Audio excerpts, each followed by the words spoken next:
thème de cette causerie, c'est Sainte Thérèse, la plus grande sainte des temps modernes.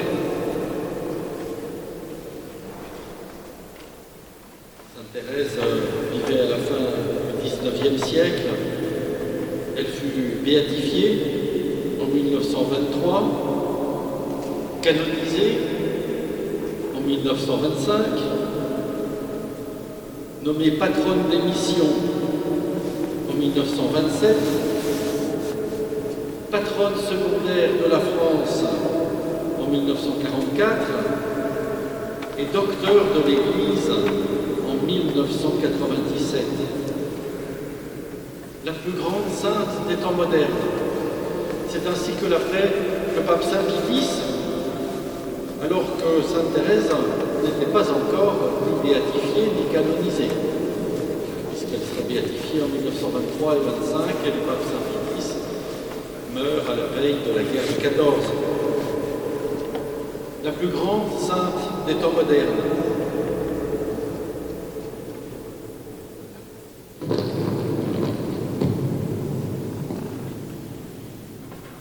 Ce n'est pas seulement un compliment poli, mais sans doute une vérité profonde. Évidemment, cette formule, elle est pleine de paradoxes.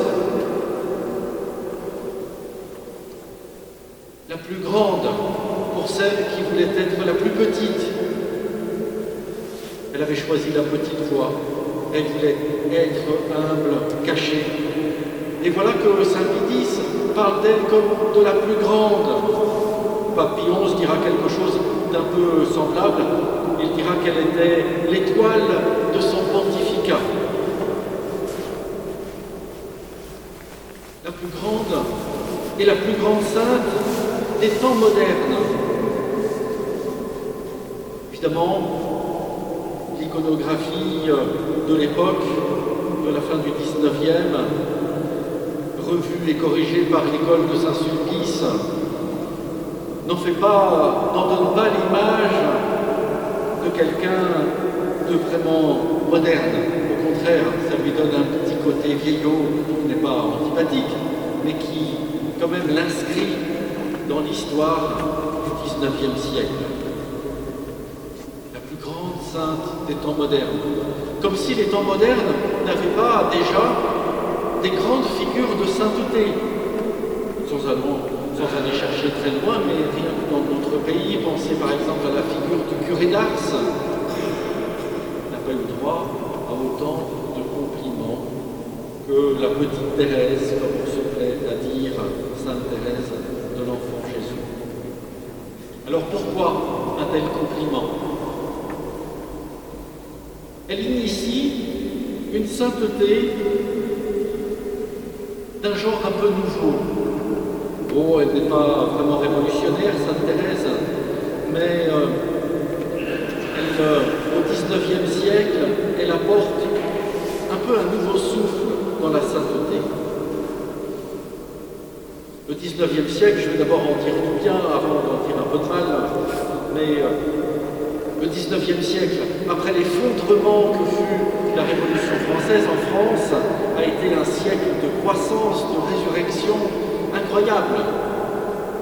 A vu des missionnaires partir dans le monde entier, a vu un renouveau en France de la vie sacerdotale et religieuse, du tissu chrétien, des paroisses. Et notre pays emporte les marques de tout ce qu'on a construit comme église, comme monastère au XIXe siècle. Mais il est vrai que la spiritualité, l'anthropologie, la conception de l'homme était marquée par une certaine austérité, peut-être empreinte par ce qui a en France pas mal touché la spiritualité, un peu empreinte de jansénisme, au moins de rigorisme. Ça veut dire que dans cette culture-là, du XIXe, rechercher la sainteté, c'était avancer dans la vertu rigoureuse, dans la piété un peu austère, forme de volontarisme. Pour être saint, il fallait quand même dépenser beaucoup d'énergie, il fallait beaucoup de bonne volonté, faire beaucoup de bonnes œuvres. Il y avait quelque chose là de difficile, peut-être même d'inaccessible et parfois de décourageant. Je dis décourageant parce que dans un autre lieu où j'exerçais mon ministère, on avait reçu aussi des reliques de Sainte Thérèse, et puis on en avait parlé au catéchisme.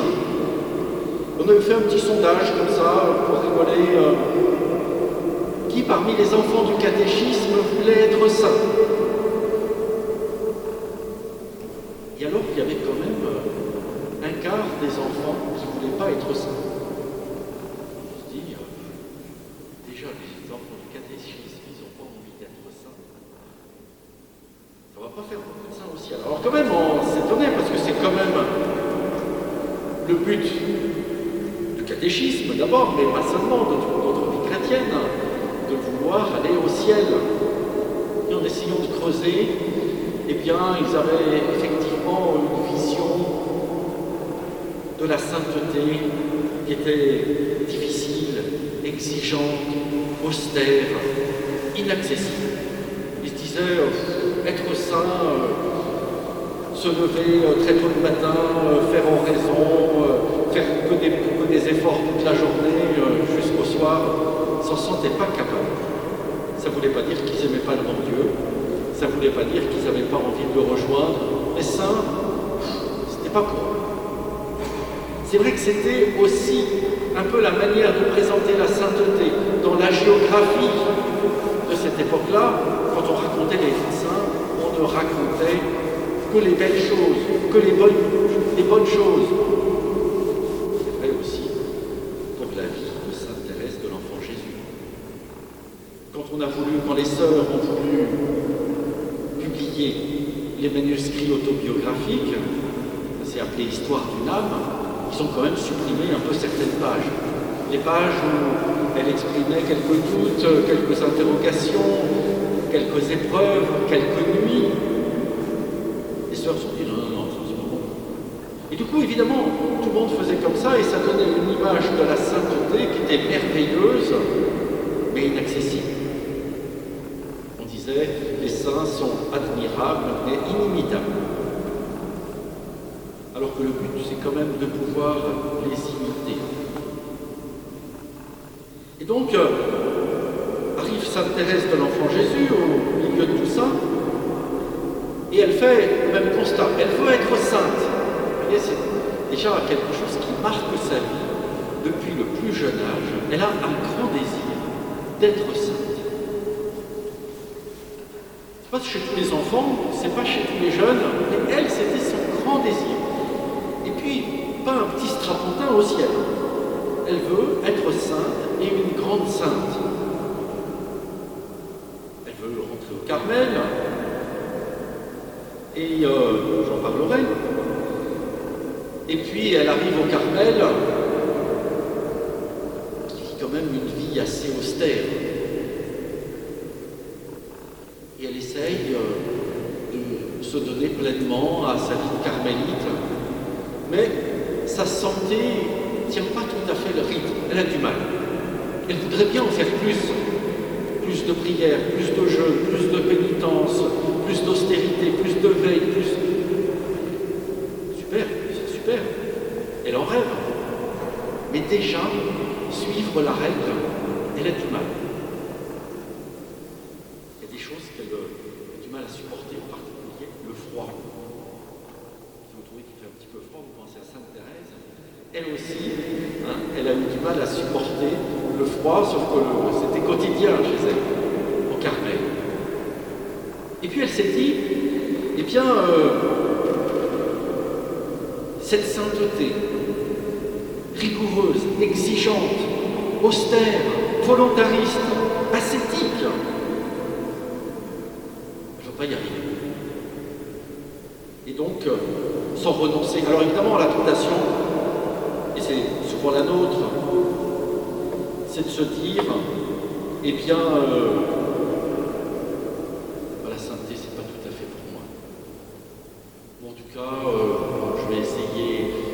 m'organiser comme je peux, m'installer un peu. C'est vrai dans toute vie. C'est vrai, on parle de la vie religieuse, de la vie sacerdotale, de la vie dans le monde. Souvent, quand on est jeune, on a une ardeur incroyable. Et puis, avec le temps, on se rend compte que c'est pas si simple. Avec la maturité, que c'est pas si simple. Alors, la tentation, c'est de se dire, bon, la sainteté des saintes vitrailles, en tout cas, c'est certainement pas pour moi. Et c'est de baisser un peu les bras. Et elle, non. Au Carmel, elle voulait être une sainte carmélite. Et puis évidemment, au Carmel, on lui enseigne les maîtres du Carmel. Saint Jean de la Croix, Sainte Thérèse d'Avila. J'imagine qu'elle se précipite là-dessus avec gourmandise pour découvrir que Saint Jean de la Croix, cette espèce de rigueur implacable qui décrit avec la précision du chirurgien tout ce qu'il faut enlever au scalpel dans notre vie parce que c'est pas conforme à l'amour et la volonté du Seigneur. La montée du Carmel, si un jour vous mettez le nez dans ce livre, vous dites, ah oui, pour ça il faut renoncer à ça, il faut renoncer à ça, nada, pour arriver à Dieu qui est le tout. Mais enfin, ça passe par beaucoup de renoncements et puis d'une manière très systématique, très organisée, très expliquée. Elle referme le livre en disant, c'est pas pour moi, je comprends rien. Sainte Thérèse d'Avila, le livre des demeures, la première demeure, la deuxième demeure, la troisième demeure, la quatrième, la cinquième, la sixième, la septième. Elle ne savait pas où elle habitait. Vous voyez, toutes ces demeures, tout ça, ça lui paraît compliqué. Cette sainteté-là, on referme le livre. Vous voyez, elle est désolée, elle veut être sainte. Vous voyez, on lui dit, les saints du Carmel. Elle se dit, non, c'est pas possible. Et elle ne se décourage pas. Elle se décourage pas. La seule chose qui nourrit sa piété et son désir de sainteté au Carmel, c'est l'écriture, la Sainte Écriture. Elle lit la Sainte Écriture, au moins ça elle comprend. C'est pas un traité d'ascétique, de mystique, avec toutes les étapes, tout ce qu'il faut faire. Elle rentre là-dedans et avec enthousiasme. Parce que c'est quand même vous voyez, une fille qui a un enthousiasme incroyable, un désir incroyable, une audace incroyable. Je ne vais pas raconter, mais quand elle avait 14 ans, donc elle voulait rentrer au Carmel à 14 ans. Vous voyez, si vous avez une fille de 14 ans qui vient vous voir en disant qu'elle a envie de rentrer au Carmel, vous dites que c'est très bien, mais quand elle vous dit que c'est maintenant qu'elle veut rentrer au Carmel, je dis bon, t'es gentille ma fille, mais il faudra peut-être d'abord que tu passes ton bac, que tu fasses quelques études, et puis viens nous revoir dans quelques années. J'imagine que c'est ce qu'on lui a dit d'ailleurs. Mais enfin, elle est pugnace, elle est opiniâtre dans son désir de Dieu. Alors qu'elle fait un pèlerinage avec son diocèse, eh bien, elle a l'occasion de rencontrer le Saint-Père. Bon, évidemment, c'est pas une audience particulière, c'est des rencontres qui sont très protocolaires. Quand on rencontre le Saint-Père, on embrasse les pieds, on embrasse l'anneau, et puis on nous bénit, et puis c'est bien. Et là, elle embrasse les pieds, elle embrasse l'anneau, et elle dit, très Saint-Père, j'ai quelque chose, j'ai une grâce à vous demander. Est-ce que vous m'autorisez à rentrer au Carmel? Évidemment, Saint-Père est un peu surpris de cette audace, pas tout à fait prévue dans le protocole. Et puis il se tourne vers son évêque qui est là, et dit, voyez avec votre évêque. Et elle insiste, elle dit, oui, mais si vous acceptiez, eh bien certainement que ça aiderait aussi mon évêque et la supérieure à accepter. Voilà, on imagine que le Saint-Père est encore plus écrit, c'est au-delà encore de ce que l'on peut imaginer. Et il dit qu'il est une formule à la fois commode et à la fois profonde: vous ferez ce que Dieu veut. À la fois, c'est un bon moyen de s'en tirer, et à la fois, quand même, ça dit quelque chose pour la faire grandir. Vous ferez ce que Dieu veut. Et puis elle entre au Carmel à 15 ans. On a quand même fait mariner quelques mois, mais à 15 ans, elle rentre au Carmel. Donc elle est accrochée à son désir de servir Dieu, de l'aimer, d'être sainte, de le découvrir. Et puis évidemment, au Carmel, elle a découvert aussi un peu l'envers du décor qu'il y a en toute institution, chez tous, cette part de misère. Elle avait découvert ça dans le clergé au cours de ce pèlerinage à Rome. Elle était un peu déçue par le comportement des prêtres, peut-être pas scandalisée, mais un peu déçue. Donc on imagine que dans son imaginaire, les prêtres, ils étaient tous magnifiques, parfaits, brillants, saints, qu'ils allaient vraiment la conduire sur les chemins de Rome et de la sainteté ensemble. Et puis en arrivant au Carmel, c'est un peu pareil. Elle voit des religieuses qui à la fois sont robustes. Elle craint le froid parce que c'est vrai que peut-être que dans la petite maison des Buissonnets, il y avait des poêles partout.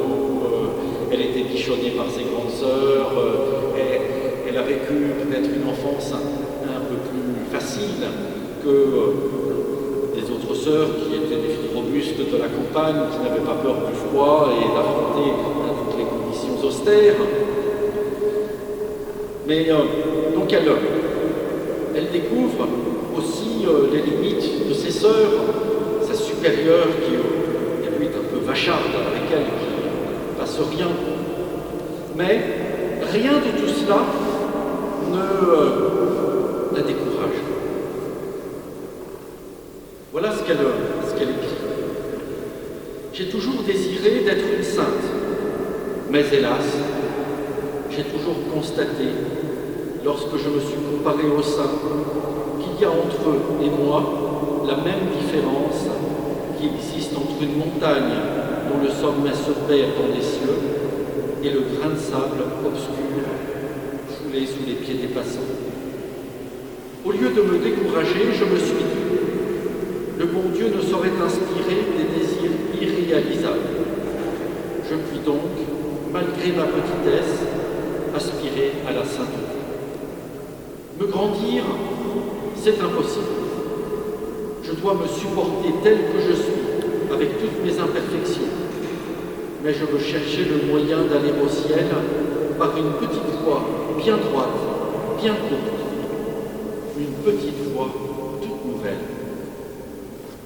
Nous sommes dans un siècle d'invention, ajoute-t-elle encore. Maintenant, ce n'est plus la peine de gravir les marches d'un escalier. Chez les riches, un ascenseur le remplace avantageusement. Moi, je voudrais aussi trouver un ascenseur pour m'élever jusqu'à Jésus, car je suis trop petite pour monter le rude escalier de la perfection. Alors j'ai recherché dans les livres saints l'indication de l'ascenseur, objet de mon désir, et j'ai lu ces mots sortis de la bouche de la sagesse éternelle: si quelqu'un est tout petit, qu'il vienne à moi. Alors, le rude escalier de la perfection, il y a un livre de Sainte Thérèse d'Avila qui s'appelle Le chemin de la perfection. Comme je l'ai dit, tout ça lui paraissait un peu inaccessible, difficile en tout cas, un peu au-delà de ses forces. Elle se dit quel est le moyen d'accéder vers la sainteté plus facile. Je ne sais pas si c'est plus facile, plus direct.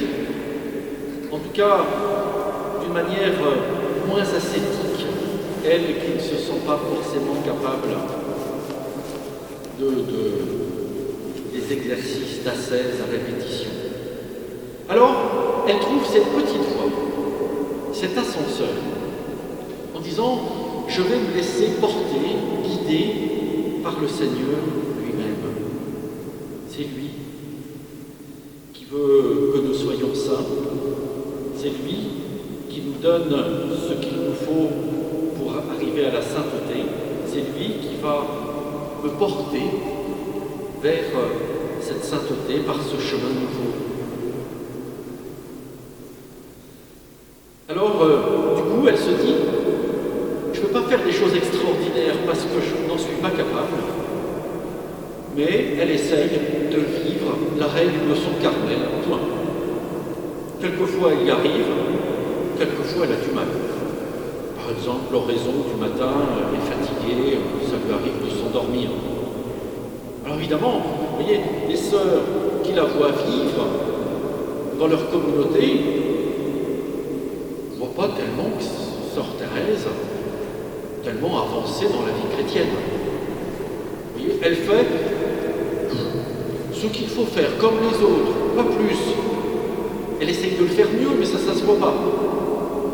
À tel point que, après sa mort, parce qu'elle meurt quand même après 9 ans de Carmel, ce qui n'est pas beaucoup, il y a d'autres sœurs qui l'ont vu entrer, qui ont vécu avec elle, qui l'ont vu mourir.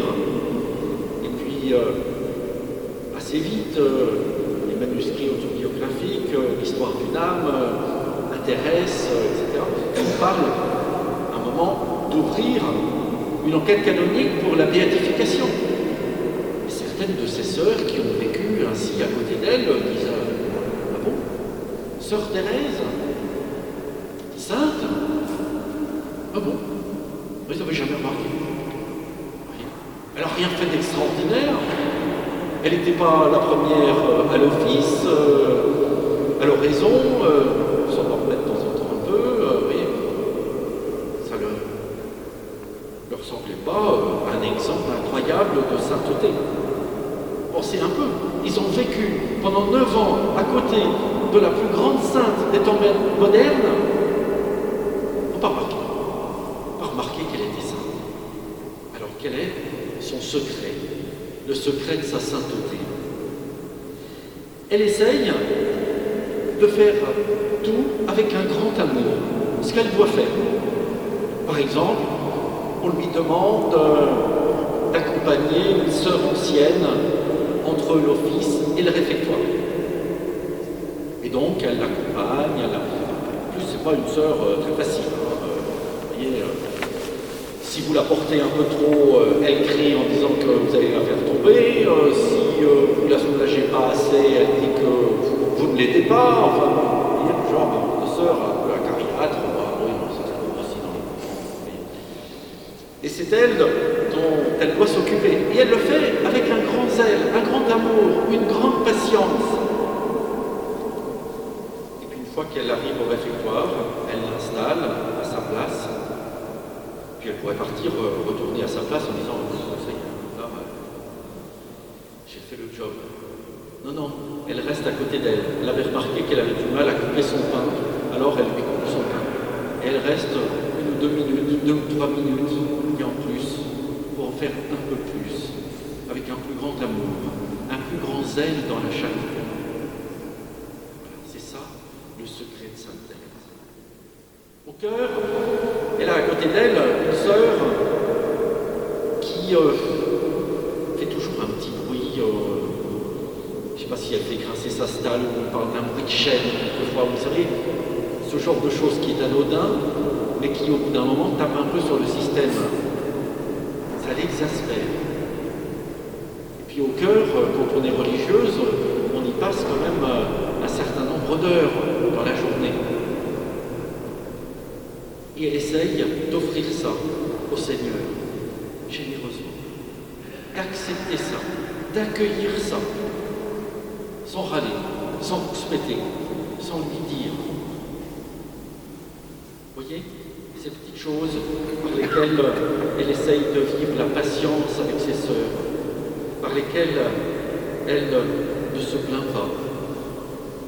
L'une ou l'autre sœur, je ne sais plus laquelle, pensera que du coup, elle était quand même particulièrement aimée par Sainte Thérèse. Évidemment que Sainte Thérèse l'aimait, mais on ne peut pas dire que son élan naturel la poussait particulièrement vers cette sœur, au contraire qui l'agaçait particulièrement.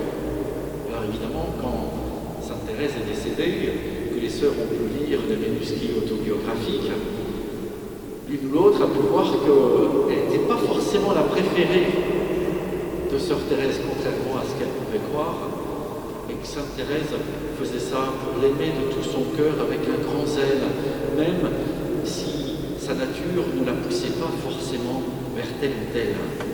C'est pas de l'hypocrisie, vous voyez, c'est vraiment une vraie générosité du cœur, au-delà du sentiment. Il y a des gens, évidemment, vers qui le sentiment nous pousse plus facilement, et d'autres, au contraire, vis-à-vis desquels on peut avoir certaines répulsions, mais la charité nous commande d'aimer tous ceux qui nous entourent, tous ceux que nous croisons, d'aimer notre prochain comme nous-mêmes, et plus que ça encore, comme Dieu l'aime. Vous voyez cette sainteté de Sainte Thérèse, humble et cachée. Alors évidemment, cette sainteté humble et cachée fait de petites choses. Elle est aussi à la portée de tout le monde. Non pas qu'elle soit facile, elle est même très difficile. Vous voyez, d'arriver à pardonner à quelqu'un qui nous a offensés, vous voyez bien combien c'est difficile. C'est pas une fois qu'il faut pardonner, c'est pas 10 fois, c'est presque un état. C'est-à-dire que chaque fois que l'aigreur, que la rancœur remonte au fond de notre cœur, il faut essayer à nouveau de pardonner, toujours et encore, sans se lasser. Et c'est vrai pour tout, d'arriver à aimer le prochain, d'arriver à aimer ce que l'on fait, ce que l'on nous demande de faire. Pour elle, c'était arriver à aimer, à s'attacher à ce que lui demandait sa supérieure. Et pour arriver à être un jouet inutile entre les mains du bon Dieu. C'était ça son but, son objectif. Devenir un jouet inutile entre les mains du bon Dieu. On voit combien à cette exigence, parce que dès qu'on fait quelque chose de bien, ça nous fait plaisir, et puis on voudrait que les autres aussi le remarquent, nous félicitent, nous encouragent, nous remercient. La sainteté de Sainte Thérèse, elle est humble, c'est-à-dire qu'elle utilise des petits moyens anodins, invisibles. Invisibles même à nos propres yeux. C'est ça qui est quelquefois difficile, délicat, peut-être un peu dangereux. Vous voyez, dans une vie ascétique, au XIXe siècle, la sainteté était assez ascétique. Quand on était religieux, religieuse, un peu fervent, on utilisait des moyens d'ascèse un peu extraordinaires. On utilisait la discipline, le cilice, des choses assez austères, assez rigoureuses. Par certains côtés assez rassurants aussi. On se donne la discipline, on s'inflige la discipline, on porte des tissus de crin contre la peau, vous voyez, un cilice, c'est ce qu'on appelle un cilice. Ça donne l'impression, pas aux yeux des autres, parce que les autres ne le savent pas, mais à ses propres yeux, d'avoir quelque chose à offrir d'un peu sérieux au Seigneur. Vous voyez, c'est un peu comme le jeûne de l'Église. C'est pas si terrible, c'est un repas dans la journée avec une collation le matin et le soir. Bon, il y a bien des fois où, parce qu'on n'a pas le temps, parce qu'on est pressé, c'est un peu ce qu'on fait finalement. Vous voyez, on jeûne même sans le savoir. Alors certains se disent, bon, on va jeûner au pain sec et à l'eau, parce que là, au moins, de faire quelque chose, parce que sinon c'est un peu de la gnognotte. Oui, mais le risque, c'est qu'on se fasse plaisir, c'est qu'on s'enorgueillisse un peu, c'est qu'on se dise, eh bien moi je paye la dîme sur tout ce que je gagne, je jeûne 2 fois la semaine. Vous vous souvenez, un peu comme le pharisien de la parabole du gain et du pharisien, qui est assez assez content de ce qu'il fait. Et c'est un peu le danger de faire des choses trop visibles même à ses propres yeux. Et voilà pourquoi Sainte Thérèse, elle s'attache à faire des choses invisibles, mais ça veut dire ridicules à ses propres yeux, être le jouet inutile entre les mains de Dieu. Vous voyez, c'est une formule qui a l'air gentillette, mais en fait, c'est pas du tout gentillet. C'est arriver, vous voyez, à diminuer, à diminuer à ses propres yeux, pour faire en sorte que, même les petits efforts que l'on peut faire, il n'y a pas de quoi s'enorgueillir. C'est pas parce que vous restez 1 ou 2 minutes de plus avec une sœur acariâtre que vous le prenez pour un grand saint ou une grande sainte. Et puis vous connaissez tous ces petites remarques de Sainte Thérèse. Il vaut mieux donner un coup de balai pour l'amour de Dieu que de mourir martyr. Il vaut mieux ramasser une aiguille par terre plutôt que faire un grand exercice d'ascèse. Cette piété cachée, humble, misérable, mais faite avec un grand amour de Dieu, un grand zèle, une grande charité, une grande humilité. Alors, vous voyez, c'est cette sainteté qui ne demande pas des prouesses d'ascèse, eh bien, ça la rend plus abordable pour le commun des mortels. Et c'est ça, un peu le génie de Sainte Thérèse. C'est en cela qu'elle est la plus grande sainte des temps modernes. Elle a trouvé une voie toute simple pour aller au ciel. Mais si elle est docteur de l'Église, le pape Jean-Paul II d'ailleurs dit ça, en la nommant docteur de l'Église, c'est pas seulement qu'elle a trouvé un truc génial, c'est qu'elle l'a vécu. Elle n'est pas docteur d'une science inaccessible, sentencieuse, etc. Non. Ce qu'elle propose, c'est d'abord son propre chemin, son propre exemple d'une sainteté humble et cachée à travers les petites choses de la vie quotidienne. C'est en cela qu'elle est géniale, Sainte Thérèse de l'Enfant Jésus. C'est en cela qu'elle est la plus grande sainte des temps modernes. Parce qu'elle rend la sainteté toute simple, accessible, exigeante, difficile. C'est pas pour autant un chemin facile, ce chemin d'humilité, en acceptant les humiliations de sa supérieure, en acceptant les tâches humbles. Parce que jusque-là, avant elle, on avait un peu une double conception de la sainteté. Il y avait la sainteté déconsacrée, une sainteté rude, austère, ascétique, pénitentielle. Et puis, la sainteté du plus grand nombre, la sainteté des fidèles. Si un fidèle était pieux, on lui demandait, on l'encourageait à vivre un peu de piété, un peu de morale, quelques bonnes habitudes.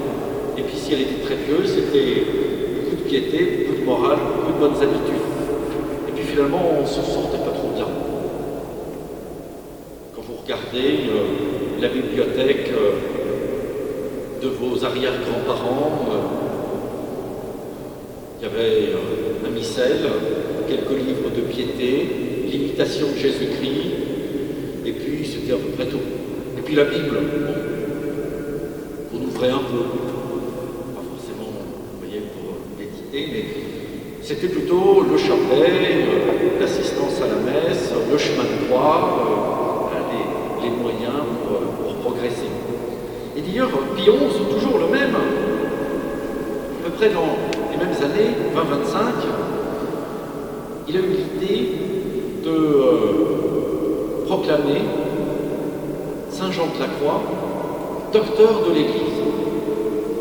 Et donc, il fait un peu son enquête. Il interroge le général des Jésuites, il interroge le maître des Dominicains, pour leur demander un peu ce qu'ils en pensaient. Le général des Jésuites dit « Oh là là, pas du tout. Oh là là, non, c'est trop compliqué pour les fidèles. C'est pas ça qu'il leur faut. Un peu de piété, un peu de morale, quelques bonnes habitudes. Le chapelet, le chemin de croix. l'imitation de Jésus-Christ, tout au plus, et basta. Et puis les dominicains, c'est le père Caribou Lagrange qui a fait la réponse, qui dit au contraire, ouvrir tous les moyens de sainteté, tous les trésors de l'Église au plus grand nombre, même si tous ne lisent pas Saint Jean de la Croix dans le texte, il y a au moins quelques beaux poèmes qui pourra conduire, élever quelques fidèles, et ce sera certainement une bonne chose. Vous voyez, c'est en cela que cette voie de Sainte Thérèse, elle est assez audacieuse, novatrice, en rappelant que la sainteté qui est notre vocation à tous, elle n'est pas si inaccessible. Elle est exigeante, elle demande, vous voyez, chaque jour de recommencer, elle demande la persévérance, elle demande, il y avait une de ses sœurs, à un moment, elle a été maîtresse des novices, et là aussi c'était assez incroyable, elle était maîtresse des novices au Carmel de Lisieux, mais elle n'en avait pas le titre. Elle faisait fonction de maîtresse des novices. Je ne suis pas suffisamment spécialiste pour savoir pourquoi elle n'en avait pas le titre, est-ce qu'elle était trop jeune, est-ce que c'est elle, ça lui faisait peur, elle ne voulait pas trop, enfin. Et il y a une sœur qui lui dit, oh là là, qu'est-ce qu'il me reste encore à acquérir pour devenir sainte? Et elle dit, non, non, pas à acquérir, à perdre. Il y a dans notre vie bien des choses à abandonner, à perdre, à nous laisser un peu réformer, à nous laisser purifier, sanctifier pour grandir dans la sainteté. Et cet amour de Dieu qui nous habite, eh bien voilà ce qui va nous éclairer et ce qui va nous aider, vous voyez, à nous défaire de nous-mêmes, à nous purifier. Saint Jean de la Croix a d'ailleurs une image assez parlante justement de cette action purificatrice, sanctificatrice de Dieu et de l'Esprit Saint. Il dit, nous sommes un peu comme une bûche.